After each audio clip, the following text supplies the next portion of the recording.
I came home from the burial still smelling of wilted roses and damp earth. My grandmother's goodbye was still sitting heavy on my chest when I saw my suitcase spinning on the grass like a discarded toy. Shoes scattered, clothes hanging from the bushes, and him, my husband, leaning against the doorway with his mistress clinging to his arm like a victory badge. He smirked. It's over. Funny. He thought he was delivering the ending. I just watched him, quietly, steadily, because endings are only tragic when you're unprepared. And I had spent years preparing.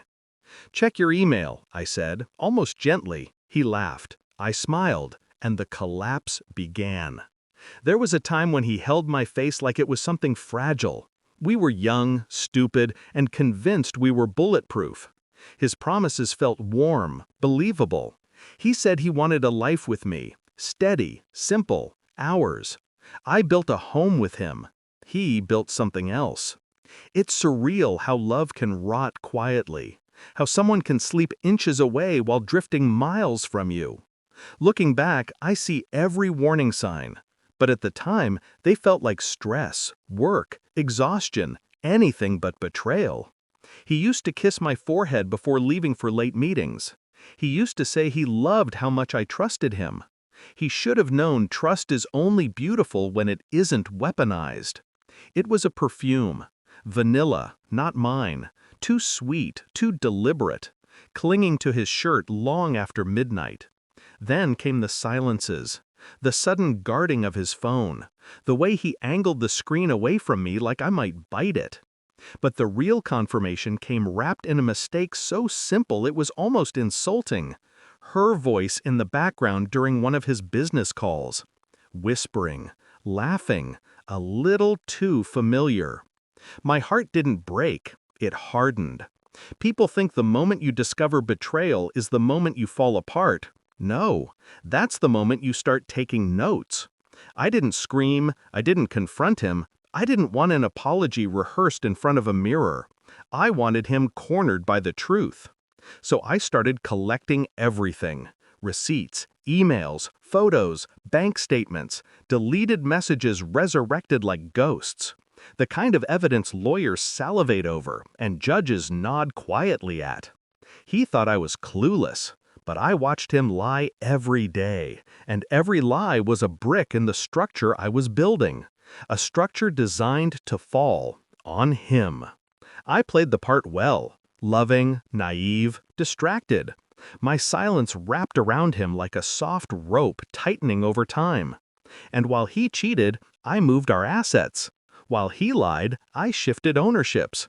While he laughed at me behind closed doors, I closed accounts he didn't know I controlled.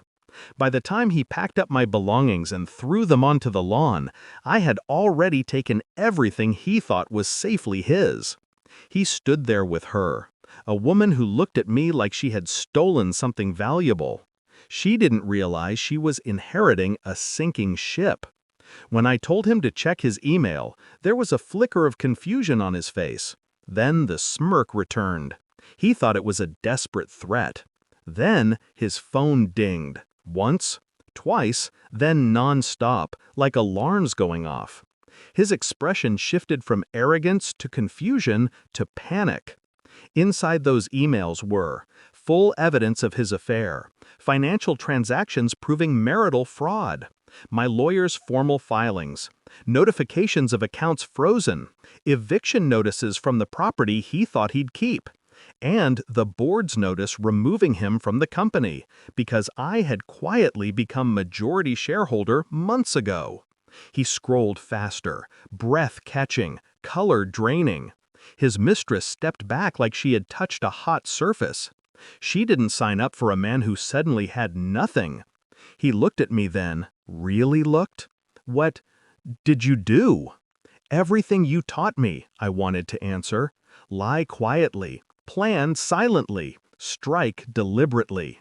But I just said, "I finished what you started." He tried to speak, but words require stability, and I had taken all of his. He walked back inside, shoulders collapsing inward. The mistress didn't follow. She slipped away, quick and quiet, like someone abandoning a sinking lifeboat. I picked up my suitcase from the lawn. The air smelled cleaner, lighter. As I closed the gate behind me, my grief didn't feel heavy anymore. It felt cleansing. Some endings aren't tragedies. Some are liberations wearing the mask of loss. My grandmother used to say, "When people show you their soul, don't flinch, just decide." I decided, and I walked away carrying nothing but freedom, while he stayed behind with everything he deserved.